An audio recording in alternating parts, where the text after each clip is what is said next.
نبی پاک کے دور میں ایک ایسی ہستی جن کو اللہ نے بہت مال سے نوازا، مگر بڑی کمال کی پرسنالٹی تھی. چونکہ یہاں بزنس کمیونٹی کے لوگ بھی ہیں، اللہ نے کئی لوگ ایسے ہیں جن کو بڑا دنیا میں نوازا ہے.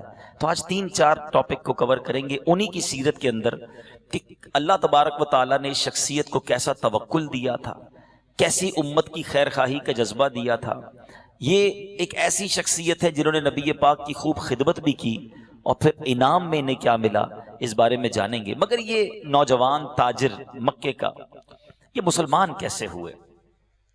معاملہ یہ تھا کہ یہ بہت جس کو کہیں کہ پاپولر اور سکسیسفل بزنس مین تھے. ان کی تجارت کی مہارت کا شہرا تھا کہ یہ جیسی تجارت کرتے ہیں نا ویسی کوئی کر نہیں سکتا. بڑا ٹیکٹفل تھے، زبردست بزنس ڈیل کرتے تھے. ایک بار یمن گئے یہ بزنس مین، یمن گئے. اب خود ہی کہتے ہیں کہ میں بزنس ٹرپ پہ یمن گیا تھا، تو وہاں ہم جب بھی جاتے تھے والد صاحب کے ساتھ بھی، تو ایک بزرگ تھے، بڑی کمال کی پرسنالٹی تھی، مشورے بڑے اچھے دیتے تھے، جہاں دیدہ تھے. ان کا نام تھا اسکلان بن اواکن حمیری. اب اس حمیری بوڑھے کے پاس، بزرگ کے پاس جاتے تھے اور اس سے کچھ نہ کچھ سیکھتے تھے. اب وہ کہتے ہیں کہ جب بھی میں یمن جاتا اور اس حمیری کے پاس جاتا تو ہمیشہ مجھ سے پوچھتا تھا کعبہ کے بارے میں، زمزم کے بارے میں، مکے کی کچھ باتیں بتاؤ. اور یہ بھی پوچھتا تھا ہر ٹرپ میں کہ تمہارے مکے میں، تمہارے شہر میں کوئی ایسا شخص کا ظہور ہوا ہے جس نے تمہارے دین کی مخالفت کی ہو؟ ہر بار میں کہتا کہ ایسی تو کوئی بات نہیں ہوئی، ایوری تھنگ از نارمل. تو اب نبی پاک علیہ الصلوۃ والسلام کی بعثت کا وقت آ پہنچا. وہ وقت آ پہنچا جب نبی پاک نے اعلان نبوت کرنا تھا. تو کہتے میں پھر یمن گیا تھا، وہ حمیری پھر مجھے ملا. اب اس کی اتنی طبیعت خراب ہو گئی تھی، اتنا بوڑھا ہو گیا تھا کہ آنکھوں کی بینائی بھی اس کی جانے لگی تھی، قوت سماعت بھی اس کی متاثر ہو گئی تھی، آنکھوں پر پٹی بندھی تھی، مجھے پہچان بھی نہیں سکا. میرا نام پوچھا تو میں نے بتایا کہ میں وہی ہوں. تو کہا اچھا تم ہو جو ہر بار آتے ہو میرے پاس. تو اب پھر کہنے لگا کہ تمہارے یہاں میں تم کو کوئی عجیب و غریب خبر نہ دوں جو تمہارے بزنس سے زیادہ تمہیں فائدہ دے. وہ نوجوان بزنس مین کہتا ہے ضرور بتائیے. وہ کہتے ہیں کہ پچھلے مہینے تمہاری قوم میں ایک ایسا نبی مبعوث ہو گیا ہے جس کو اللہ تعالیٰ نے مقام مصطفیٰ اور مرتضیٰ پر فائز کیا ہے. اس پر کتاب نازل فرمائی جائے گی، وہ بت پرستی سے روکے گا، حق کی دعوت دے گا، بلکہ شرک کو جڑ سے اکھاڑ پھینکے گا. جب یہ باتیں سنی تو بڑا انٹرسٹ ہوا مجھے کہ حضور کچھ اور بتائیے. تو انہوں نے کہا کہ وہ تمہارے رشتہ دار بھی ہیں، جو اللہ کے نبی مبعوث ہوئے ہیں نا، تم بھی قریشی ہو، وہ بھی قریشی ہیں، اور وہ تمہارے رشتہ دار بھی ہیں. اب میری خیر خواہی کرتے ہوئے وہ حمیری بزرگ کہتے ہیں کہ ایسا کرو، ٹرپ شارٹ کر دو، بزنس چھوڑو، واپس جاؤ، جلدی جاؤ اور جا کر ان پر ایمان لے آؤ، ان کے قبیلے میں شامل ہو جاؤ، اور دیکھو جا کر میرا سلام بھی کہنا، اور یہ اشعار میں نے کچھ ان کی شان میں لکھے ان کو سنانا. یعنی نبی پاک کو اس شخص نے دیکھا نہیں تھا، مگر نعت خوانی کب سے جاری ہے ذرا سنیے گا. تو کہتا ہے کہ جا کر یہ کچھ اشعار میں نے لکھے ان کی شان میں، ان کو جا کر سنانا. وہ اشعار بھی یاد کر لیے، کاروباری معاملات جلدی وائنڈ اپ کی اور فوراً مکے پہنچا. اب جب مکے پہنچا تو سیدنا ابوبکر صدیق بھی ان کے فرینڈ تھے. کہا یار یہ بتاؤ کہ کوئی نئی بات ہوئی ہے، کوئی نیا واقعہ ہوا ہے؟ تو کہا کہ ہاں، ہمارے اس شہر میں اللہ کے نبی مبعوث ہوئے ہیں، اور وہ سیدنا عبداللہ کے فرزند ارجمند ہیں. اللہ نے انہیں ساری مخلوق کا رسول بنا کر بھیجا ہے، جاؤ ان کی بارگاہ میں حاضری کا شرف حاصل کرو. اب ذرا خوبصورت بات دیکھیے گا. وہ بزنس مین کہتا ہے کہ میں دوڑتا ہوا جب بارگاہ رسالت میں گیا تو نبی پاک علیہ الصلوۃ والسلام نے مجھے دیکھا اور مسکرائے. فرماتے میں خوش نصیب چہرے کو دیکھ رہا ہوں اور مجھے اس سے خیر کی خبر کی امید ہے. ابھی میں نے کچھ نہیں کہا ہے، نبی پاک نے مجھے دیکھ کر فرمایا کہ میں ایک خوش نصیب چہرے کو دیکھ رہا ہوں. اور پھر فرمایا کہ یہاں آنے سے قبل تمہارے ساتھ کیا معاملہ ہوا اے ابو محمد؟ میں نے عرض کی یہ تو آپ بتائیے نا، آپ اللہ کے رسول ہیں تو آپ بتائیے میرے ساتھ کیا معاملہ ہوا ہے. تو نبی پاک نے فرمایا تمہارے پاس میری ایک امانت ہے، کسی نے تمہیں میرے لیے امانت دی ہے. غیب کی خبر دیتے ہوئے اللہ کے رسول فرماتے ہیں تم بتاؤ تمہارے پاس ایک امانت ہے، جلدی سے مجھے بتاؤ، کیونکہ جس نے پیغام بھیجا ہے نا وہ حمیر کا رہنے والا ہے اور خاص مومنین میں سے ہے. اب یہ بزنس مین شاکڈ کہتے ہیں میں نے بات ہی شروع نہیں کی، انہوں نے اس کا گاؤں بھی بتا دیا، امانت ہے یہ بھی بتا دیا، یعنی وہ اشعار جو لے کر آیا تھا فوراً کلمہ پڑھ کر مسلمان ہو گئے۔ اب نبی پاک کو وہ اشعار میں نے سنائے۔ اللہ کے حبیب علیہ الصلوۃ والسلام نے فرمایا کہ کچھ لوگ ایسے ہیں جو مجھ پر بن دیکھے ایمان لائے ہیں، وہ میری رسالت کی تصدیق بھی کرتے ہیں، یہ تمام لوگ میرے سچے بھائی ہیں۔ ہم یقیناً گناہگار ہیں، لیکن اللہ کے حبیب نے ان لوگوں کو دعاؤں سے نوازا ہے جو بن دیکھے نبی پاک پر ایمان لائے ہیں۔ الحمدللہ ہم بھی نبی پاک پر ایمان لانے والوں میں دیکھا نہیں ہے مگر اپنی جان سے زیادہ ان سے پیار کرتے ہیں۔ اب آپ جاننا چاہیں گے وہ نوجوان کون تھا، وہ ینگ بزنس مین کون تھا کہ جس کو اس طرح نبی پاک کی ایک شاندار کمال کو دیکھ کر، معجزے کو دیکھ کر، غیب کی خبر کو دیکھ کر وہ ایمان لائے۔ وہ کوئی اور نہیں، وہ حضرت عبد الرحمن بن عوف رضی اللہ تعالیٰ عنہ تھے۔ حضرت عبد الرحمن بن عوف کا نام بہت سارے لوگوں نے سنا ہوگا، مگر ان کی سیرت کے بارے میں بہت کم باتیں لوگوں کو پتا ہے۔ تو آج میں نے اس لیے اس ٹاپک کا انتخاب کیا کہ ہم عشرہ مبشرہ میں سے یہ وہ ہستی ہیں۔ یاد رکھیے صحابہ کرام کی کچھ کیٹیگریز ہیں۔ صحابہ کرام میں کچھ وہ صحابہ کرام ہیں جو ون آف دا ٹاپ صحابہ کرام کہلاتے، وہ ہیں خلفائے راشدین، 4 صحابہ کرام، ٹھیک ہے۔ اس کے بعد مزید 6 صحابہ کرام ان کے ساتھ ہیں، وہ مل کر 10 کا عدد پورا کرتے ہیں، ٹاپ 10 جس کو آپ کہہ لیں۔ عشرہ کہتے ہیں 10 کو مبشرہ یعنی خوشخبری پانے والے۔ یہ وہ 10 صحابہ ہیں جن کو نبی پاک نے دنیا ہی میں جنت کی بشارت عطا فرمائی۔ اعلیٰ حضرت کہتے ہیں نا، وہ 10 جن کو جنت کا مژدہ ملا، وہ 10 جن کو جنت کا مژدہ ملا، اس مبارک جماعت پہ لاکھوں سلام۔ اسی طرح صحابہ کرام کی یہ کیٹیگری ہو گئی۔ پھر صحابہ کرام کی بیت رضوان والے صحابہ، یہ بڑے مبارک صحابہ ہیں۔ بدر میں 313 جو صحابہ شریک ہوئے، بدری صحابہ، ان کا بڑا مقام ہے، ان سے بھی جنت کا وعدہ ہوا۔ اور ویسے تو تمام ہی صحابہ جنتی ہیں، لیکن بدری صحابہ کا مرتبہ یہ تھا کہ صحابہ کرام جب کوئی میٹنگ کرتے نا آپس میں، اور جب دیکھتے کہ ان کے درمیان کوئی بدری صحابہ ہے، بدر کے مارکے میں شریک ہونے والا کوئی صحابی ہے، تو وہ اس سے مشورہ ضرور کرتے، اس کی رائے لیتے کہ یہ بدر میں شامل تھے، ان کا ایک اسپیشل رینک ہے۔ تو بہرحال عشرہ مبشرہ میں سے حضرت عبد الرحمن بن عوف ہیں۔ یاد رہے کہ ان کا نام پہلے عبد الکعبہ تھا، عبد الشمس بھی ان کو کہا جاتا تھا، اسلام تو نہیں لائے تھے۔ تو اب جب یہ مسلمان ہوئے تو نبی پاک علیہ الصلوۃ والسلام نے ان کا نام عبد الرحمن رکھا۔ اس بات سے یہ بھی سیکھنے کو ملا کہ برے ناموں کو نبی پاک بدل دیا کرتے تھے۔ آج بھی اگر کسی کا ایسا نام ہے کہ جس کا نہ مطلب بنتا ہو بلکہ بعض اوقات بڑے رانگ میننگ بنتے ہیں، لوگ معلوم تو کرتے نہیں ہیں، تو اس کو بدل دینا، یہ نبی پاک کی اچھے نام سے بدل دینا پیارے آقا کی سنت مبارکہ ہے۔ امیر المومنین حضرت عمر رضی اللہ تعالیٰ عنہ کی ایک بیٹی کا نام عاصیہ تھا۔ اب ہمارے یہاں میمنوں میں بھی عاصیہ رکھتے نام، ذرا فرق سمجھیے گا۔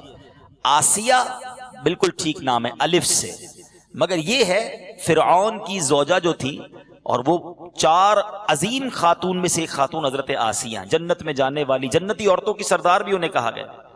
بلکہ ایک اور چلے معلومات میں اضافہ کر دوں، حضرت عاصیہ وہ عظیم خاتون ہیں کہ جنہوں نے حضرت موسیٰ کی پرورش کی۔ موسیٰ نام بھی حضرت موسیٰ کو دینے والی حضرت عاصیہ ہی ہیں، اور حضرت عاصیہ کو اللہ نے فرعون کے قرب سے ہمیشہ بچا کر رکھا، اور حضرت عاصیہ کو جس بے دردی سے شہید کیا گیا اور جو آپ نے صبر کیا، اس کا انہیں صلہ یہ ملے گا کہ نبی پاک کی جنت میں وہ زوجیت میں ہوں گی، پیارے آقا کے ساتھ ان کا نکاح جو ہے وہ جنت میں ہوگا۔ یہ وہ عظیم خاتون۔ لیکن ہم عاصیہ اور عاصیہ میں فرق نہیں سمجھتے۔ عاصی کا مطلب کیا ہوتا ہے؟ گناہگار۔ عاصیہ گناہگار لڑکی۔ تو ایک صحابی کی بیٹی، جیسے ہم نے سنا حضرت عمر کی بیٹی کا نام عاصیہ تھا، تو نبی پاک نے ان کا نام بدل کر جمیلہ رکھ دیا۔ تو نام اچھا رکھنا چاہیے، لیکن یہاں ایک بڑا ہی عجیب و غریب معاملہ یہ ہے کہ ہم ایک عجیب کمپلیکس کا شکار ہے۔ بچے کا نام وہ ہونا چاہیے جو یونیک ہونا چاہیے، پورے خاندان میں نہ ہو بلکہ پورے شہر میں نہ ہو تو اور ہی اچھا ہے، اور دنیا میں نہ ہو تو زیادہ اچھا ہے۔ اور اس چکر میں عجیب و غریب نام جس کا نہ کوئی سر ہے، نہ کوئی پیر ہے، نہ کوئی معنی ہے۔ حالانکہ حدیث سنیے، نبی پاک علیہ الصلوۃ والسلام فرماتے ہیں قیامت کے دن تم اپنے باپوں کے ناموں سے پکارے جاؤ گے، لہٰذا اپنے اچھے نام رکھا کرو۔ اپنے بچوں کے ہمیں نام اچھے رکھنے چاہیے۔ اب ذرا سوچے کہ کوئی ٹیڑھا میڑھا نام رکھ دیا اور قیامت میں اسی نام سے پکارا جائے، تو نہیں، ہمیں صحابہ کے نام پر، انبیاء کے نام پر، خود نبی پاک کے نام پر ہمیں اپنے بچوں کے نام، اور اسی طرح عورتوں میں، لڑکیوں میں صحابیات کے نام پر، تاکہ نسبت ملے، برکت ملے۔ لیکن ہم کہتے ہیں یار وہ خاندان میں ایک محمد ہے نا، خاندان میں ایک احمد بھی ہے، ذیشان بھی ہے، تو جناب فلاں بھی ہے، تو اب کوئی اور نام رکھنا ہے۔ تو کوئی حرج نہیں ہے خاندان میں اگر دو چار ایک ہی نام جیسے ہو جائیں۔ امام غزالی کو کون نہیں جانتا؟ مگر آپ کو پتہ ہے امام غزالی کا نام کیا تھا؟ امام غزالی کا نام محمد، ان کے والد کا نام محمد، ان کے دادا کا نام بھی محمد، محمد بن محمد غزالی علیہ رحمۃ اللہ الوالی، یہ آپ کا نام ہے۔ مگر نہیں، ہمارے عجیب سا کمپلیکس ہے۔ اب اس چکر میں کتنی غلطیاں کرتے ہیں۔ ایک خاتون کے بارے میں پتا چلا، ان کی پہلی بچی ہوئی، انہوں نے نام رکھا، انہوں نے سوچا اچھا ایک اور کرتے کیا ہے، اپنے طور پہ فیصلہ کرنا ہے نا، قرآن سے نام رکھنا ہے۔ قرآن کھولیں گے اور جو لفظ سمجھ آئے گا نام رکھ لیا۔ تو قرآن میں تو شیطان بھی لکھا ہوا ہے، قرآن میں تو خنزیر بھی لکھا ہوا ہے، تو ہر قرآن کے لفظ کا نام تو نہیں رکھا جائے گا، معنی بھی تو پوچھا جائے گا۔ تو وہ خاتون تھی، ان کے یہاں بچی پیدا ہوئی، انہوں نے کیا نام رکھا؟ انا اعطیناک الکوثر۔ ہاں کوثر، پہلی بیٹی کا نام رکھا کوثر۔ دوسری بیٹی پیدا ہو گئی، پھر کھولی سورہ کوثر، فصل لربک وانحر، دوسری بیٹی کا نام ونحر۔ ونحر کے معنی کیا ہیں؟ ذبح کا معنی، اپنے بچی کا نام رکھ دیا۔ ٹھیک ہے جناب، تیسری پیدا ہو گئی، انا شانئک ھو الابتر، تیسری بیٹی کا نام ابتر۔ اب ابتر کے معنی نسل منقطع ہو جانے والا، کٹی ہوئی نسل والا، اس طرح کا کچھ اس کا معنی بنتا ہے۔ اب سوچئے کہ ہر لفظ قرآن میں نام رکھنے والا تو نہیں ہے نا، کہیں عذاب کا ذکر ہے، کہیں سزاؤں کا ذکر ہے۔ تو یونیکنیس کے چکر سے نکلیے اور اپنے بچوں کے نام بزرگوں کے نام پر رکھیں۔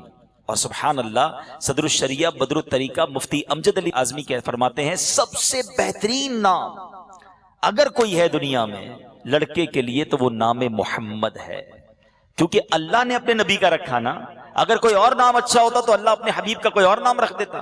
محمد اور احمد یہ سب سے بہترین ناموں میں سے ایک نام ہے۔ تو امیر اہل سنت ہمارے پیر و مرشد بڑا پیارا انداز رکھتے ہیں، جب ان سے ہم بچے کا نام پوچھتے ہیں نا تو نام تو محمد ہی رکھتے ہیں۔ بھائی محمد نام ہے، پکارنے کے لیے احمد رضا، پکارنے کے لیے بلال رضا، پکارنے کے لیے عدنان، جو بھی نام رکھنا رکھیں، ایکچول نام محمد رکھیں۔ اب ذرا فضیلت سن لیں، انشاءاللہ ایمان تازہ ہو جائے گا۔ نبی پاک علیہ الصلوۃ والسلام فرماتے ہیں جس کے یہاں لڑکا پیدا ہو اور وہ میری محبت اور میرے نام پاک سے تبرک لینے کے لیے اس کا نام محمد رکھے تو وہ اور اس کا لڑکا دونوں جنت میں جائیں گے۔ اب بتائیے اتنا سستا سودا۔ اللہ کے حبیب ایک اور جگہ فرماتے ہیں صلی اللہ تعالی علیہ وسلم، یعنی ایک تو یہ پتہ چل گیا کہ ہمیں اچھے نام رکھنے چاہیے، نسبتوں والے نام رکھنے چاہیے۔ اب آتے ہیں وہ عشرہ مبشرہ کس حدیث کے تحت عشرہ مبشرہ بنے، آج وہ حدیث بھی سن لیں، بڑی خوبصورت حدیث ہے، کئی حدیث کی کتابوں میں یہ حدیث موجود ہے۔ نبی پاک نے ون شاٹ، ایک ہی باری میں، ایک ہی سانس میں، جس کو کہتے ہیں نا، 10 صحابہ کرام کے نام لیے اور فرمایا یہ جنتی ہیں۔ آقا فرماتے ہیں حضرت سیدنا ابو بکر، عمر، عثمان، علی، طلحہ، زبیر، عبد الرحمن بن عوف، سعد بن ابی وقاص، سعید اور ابو عبیدہ بن جراح جنتی ہیں۔ یہ وہ 10 صحابہ ہیں جو عشرہ مبشرہ، اور ہمیں ان کے بارے میں پتہ ہونا چاہیے ایسا کیا کیا تھا، ایسی کیسی قربانیاں تھیں کہ نبی پاک نے لائف میں، زندگی میں ہی انہیں جنت کا مجدہ عطا فرمایا۔ بہت سارے کمالات ہیں عبد الرحمن بن عوف کے۔ آپ کے بارے میں آتا ہے کہ آپ نے اہل بیت اطہار کی بڑی خدمت کی، نبی پاک کی ازواج کی، آپ کے گھرانے کی بڑی خدمت کرتے تھے۔ تو آپ نے ایک بار پیارے آقا علیہ السلام نے فرمایا میرے بعد جو میری ازواج مطہرات کی چاکری کرے گا، یعنی ان کی خدمت کرے گا، وہ الصادق والبار، یعنی سچا اور نیک ہوگا۔ حضرت عبد الرحمن بن عوف نے جناب نبی پاک کے دنیا سے پردہ فرمانے کے بعد ازواج مطہرات کی خدمت اپنی زندگی کا ٹارگٹ بنا لیا۔ اونٹ کو لے کے جاتے، آپ کو حج پہ جانا ہوتا تو خدمت کرتے، خرچ پیش کرتے، پیارے آقا کی ازواج کی وہ خدمت گزار بن گئے۔ ایک اور کیا لقب ملا آپ کو؟ نبی پاک علیہ الصلوۃ والسلام فرماتے ہیں عبد الرحمن امین فی السماء و امین فی الارض، عبد الرحمن بن عوف زمین و آسمان میں امین ہیں، امانت دار ہیں۔ آپ کا یہ لقب امین بھی نبی پاک علیہ الصلوۃ والسلام نے عطا فرمایا۔ اور ایک کمال کا لقب دیکھو، اللہ کے نبی نے فرمایا عبد الرحمن بن عوف زمین میں اللہ کے وکیل ہیں۔ یہ کیسا مرتبہ تھا؟ حالانکہ آپ ایک بہت بڑے بزنس مین، کتنا پیسہ تھا وہ بھی بتاؤں گا ابھی آپ کو، بزنس اسٹائل کیا تھا وہ بھی بتاتا ہوں، لیکن کیا ایک بزنس مین، ایک رچ پرسنالٹی اسلام میں اتنا بڑا مقام بھی حاصل کر سکتی ہے؟ اتنے بڑے بڑے القاب اللہ کے نبی فرما رہے ہیں۔ پیارے آقا علیہ الصلوۃ والسلام نے ایک اور بڑی پیاری دعا فرمائی کہ جنت میں داخل ہونے والے میری امت کے مالداروں میں سب سے پہلے عبد الرحمن بن عوف جنت میں داخل ہوں گے، یعنی رچ پرسنالٹیز کے بھی جو سردار ہیں جنت میں جانے والوں میں عبد الرحمن بن عوف کا نام ہوگا۔ اب آپ کا مال بڑا کیسے؟ آپ کی لائف میں ایک بڑا عجیب موڑ آیا، اور وہ موڑ کیا تھا کہ جب نبی پاک علیہ الصلوۃ والسلام نے مکے سے مدینے ہجرت کرنے کا آرڈر دیا تھا نا، تو اب وہاں پر صحابہ کرام علیہم الرضوان نے بڑی زبردست قربانی دی۔ عبد الرحمن بن عوف بڑے مالدار تھے مگر بالکل خالی ہاتھ، ایمٹی ہینڈڈ مدینے آ گئے، کچھ بھی نہیں تھا۔ اب بڑے بڑے صحابہ کرام جنہوں نے گھر چھوڑا، کاروبار چھوڑا، مگر مکے سے مدینے آئے، تو نبی پاک نے ایک شاندار اناؤنسمنٹ کیا۔ آپ نے فرمایا کہ جتنے صحابہ ویل آف ہیں وہ ایک ایک صحابی کو اپنا رفیق بنا لیں، انصاری صحابہ اور مہاجر صحابہ۔ مہاجر وہ تھے جو مکے سے آئے تھے، انصاری صحابہ وہ تھے جو مدینے میں رہتے تھے۔ تو ایک کے ساتھ ایک کو کر دیا، رفیق بنا دیا کہ بھائی آپ کاروبار بھی اس کو کروائیں، گھر بھی دیں، اس کو کھانا وانا دیں، تاکہ بالکل ایمٹی ہینڈڈ ہیں تو ان کا ارینجمنٹ ہو جائے۔ کمال کا اعلان تھا۔ ایک انصاری صحابی تھے سعد بن ربی رضی اللہ تعالیٰ عنہ، بہت ویل آف تھے، پیسے والے تھے۔ نبی پاک نے حضرت عبد الرحمن بن عوف کو ان کے ساتھ کر دیا کہ آپ دونوں رفیق ہیں۔ سعد بن ربی نے کمال کا آفر کیا، وہ کہتے ہیں حضرت میرا یہ بزنس ہے، آدھا آپ کا، یہ میرے پاس 2 گھر ہیں، ایک گھر آپ کا، حضور میری 2 بیویاں بھی ہیں، آپ دونوں میں سے کسی ایک کو پسند کر لیں، میں ایک کو طلاق دے دیتا ہوں، آپ اس سے شادی کر لیں۔ لک ایٹ دا ایثار، لیول آف ایثار، نبی پاک نے رفیق بنایا، ہر چیز میں ہاف۔ عبد الرحمن بن عوف رضی اللہ تعالیٰ کی خودداری دیکھیں، نہ مال قبول کیا، نہ گھر قبول کیا، نہ شادی کی آفر قبول کی، کہتے مجھے کچھ نہیں چاہیے، بس مجھے بتاؤ بازار کدھر ہے، بزنس مجھے آتا ہے، مجھے بازار کا راستہ بتا دو۔ انہوں نے کہا اچھا ٹھیک ہے، انہوں نے بازار کا راستہ بتایا۔ آپ نے بہت چھوٹے سے سرمایے سے گھی اور پنیر کا کام شروع کیا، اور اللہ نے انہیں اتنا مالدار بنایا کہ اس دور کے سب سے زیادہ مالدار آپ بن گئے۔ یہ کیسے ہوا؟ زیرو سے اتنا اوپر۔ حلال تھا، سچ تھا، اور پھر کمانے کے بعد سخاوت تھی۔ اور نبی پاک علیہ الصلوۃ والسلام نے ایک شاندار آپ کو دعا دی تھی۔ آپ نبی پاک کی آل کی جب خدمت کرتے تھے نا، تو اللہ کے نبی علیہ الصلوۃ والسلام نے دعا دی تھی کہ اللہ تمہارے مال میں برکت دے اور قیامت کے دن تمہارے حساب میں نرمی فرمائے۔ اس کی وجہ یہ تھی کہ حضرت عبد الرحمن بن عوف کے پاس جب نبی پاک علیہ الصلوۃ والسلام کی بارگاہ میں ایک بار آئے تھے نا، تو کہتے تھے میرے پاس 8000 درہم تھے ٹوٹل، مگر نبی پاک علیہ الصلوۃ والسلام نے جب صدقے کی رغبت دلائی تو 50%، 4000 نبی پاک کو پیش کر دیے، 50% دے دیا۔ نبی پاک نے فرمایا جو تمہارے پاس بچ گیا نا، اللہ اس میں برکت دے دے، تمہارے مال میں برکت دے دے۔ ایسی دعا کی۔ عبد الرحمن بن عوف کہتے ہیں بس وہ دعا کے بعد حال یہ ہوا کہ مجھے یقین ہوتا تھا میں پتھر بھی اٹھاؤں گا نا اس کے نیچے سے سونا نکلے گا۔ ہر بزنس ڈیل ترقی کرتی گئی، اور آپ کے انتقال کے بعد آپ کا ترکہ کتنا تھا ذرا غور کیجئے گا، 4000 درہم تھے۔ اللہ کے نبی نے دعا دی تھی جب آپ کا ورثہ تقسیم ہوا تو آپ کے ورثے میں اتنا سونا تھا کہ کلاڑے سے سونا توڑتے توڑتے توڑنے والوں کے ہاتھوں میں چھالے پڑ گئے، مگر وہ سونا کٹتا نہیں تھا، ڈسٹریبیوٹ نہیں ہو پا رہا تھا، اتنا مال تھا۔ تو یہاں آج ایک بات کلیئر ہو جائے کہ مالدار ہونا یہ شریعت کے لیے مذموم نہیں ہے، ڈسکریج نہیں ہے، بلکہ ایک بڑی پیاری بات آج سنیں گے آپ انشاءاللہ۔ نبی پاک علیہ الصلوۃ والسلام فرماتے ہیں کہ دنیا جو ہے نا وہ میٹھی ہے۔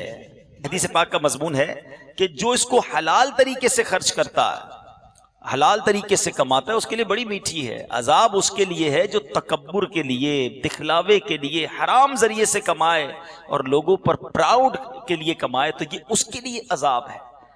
قرآن مجید فرقان حمید میں سبحان اللہ قرآن کیا کہتا ہے، ان ترک خیرا الوصیہ، اور کچھ مال چھوڑے تو وصیت کر جائے، تو پتا چلا کہ قرآن نے خود خیر فرمایا ہے مال کو، مگر یہ مال کس کے لیے اچھا ہے؟ سنیے گا، اللہ کے نبی فرماتے ہیں لا بأس بالغنی لمن اتقا، متقین کے غنی ہونے میں کوئی حرج نہیں ہے۔ جو لوگ اللہ سے ڈرتے ہیں نا وہ مالدار ہو جائیں کوئی غم نہیں ہے، لیکن خوف اللہ کا نہیں ہے اور پیسہ آ جائے تو وہ بڑا ڈینجرس ہو جاتا ہے.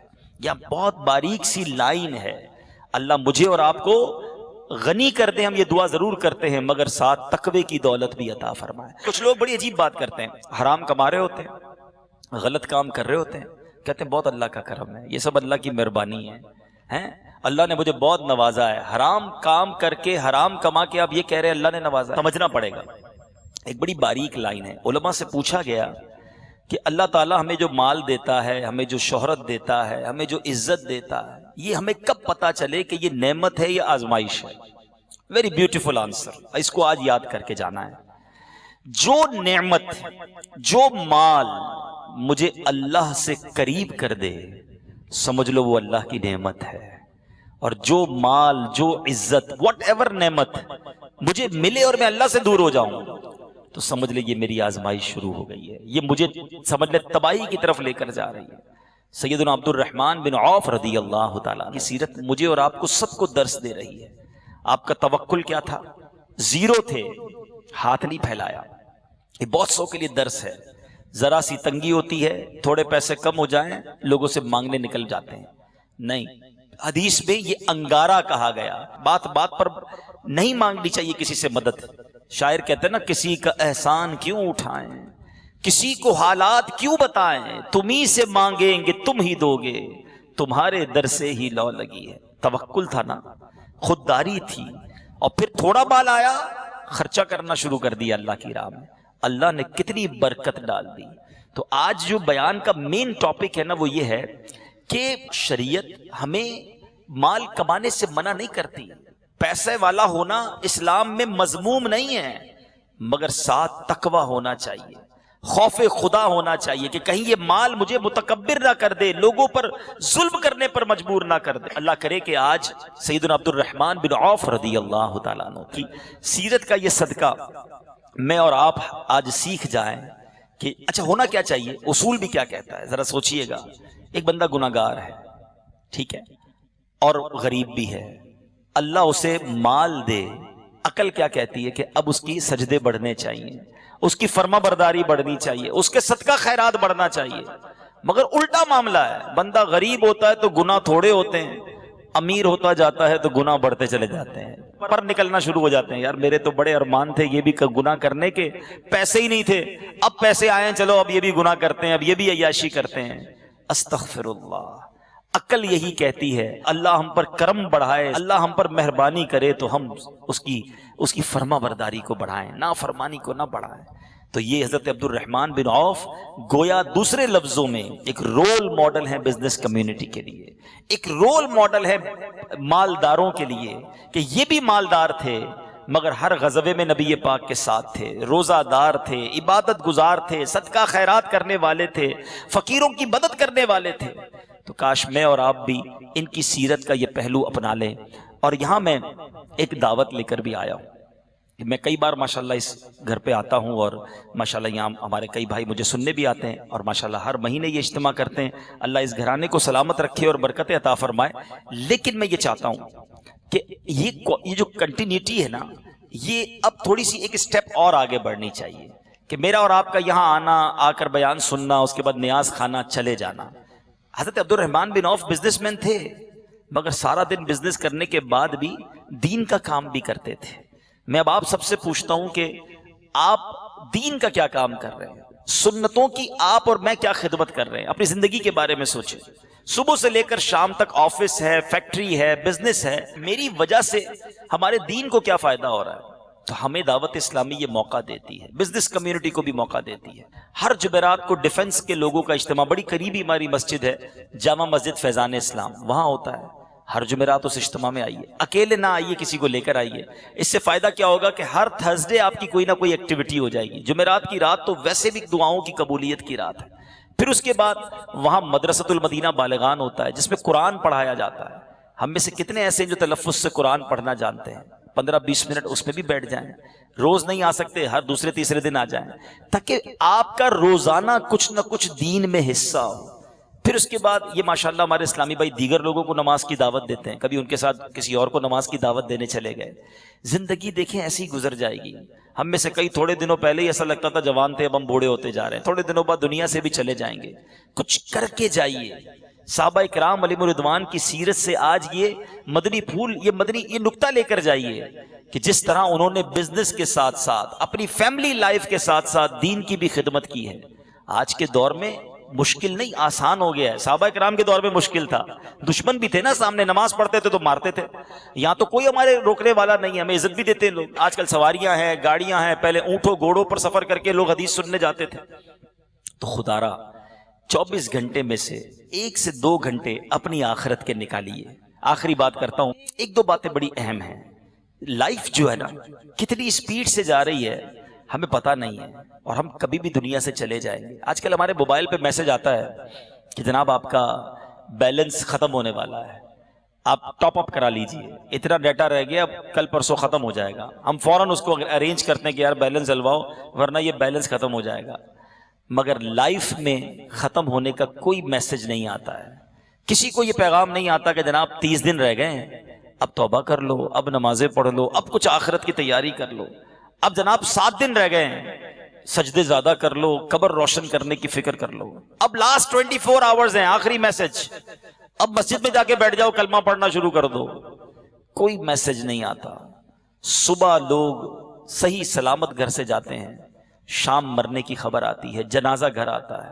تو جب زندگی اتنی مختصر ہے میٹھے اسلامی بھائیوں، تو پلیز اسی زندگی میں، اسی لائف میں، ایکسٹرا لائف نہیں ملے گی آخرت کے لیے. اسی لائف میں کاروبار بھی کرنا ہے، فیملی کو بھی دیکھنا ہے، دنیا بھی بہتر کرنی ہے نا، اسی میں آخرت بھی بہتر کرنی ہے. تو کنیکٹ ہوں گے نا روز. اچھوں کی صحبت تمہیں اچھا بنائے گی اور برے کی صحبت تمہیں برا بنا دے گی. صحبت اچھی کیجئے، اپنی گیدرنگ اچھی کیجئے، اور چراغ سے چراغ جلائیے.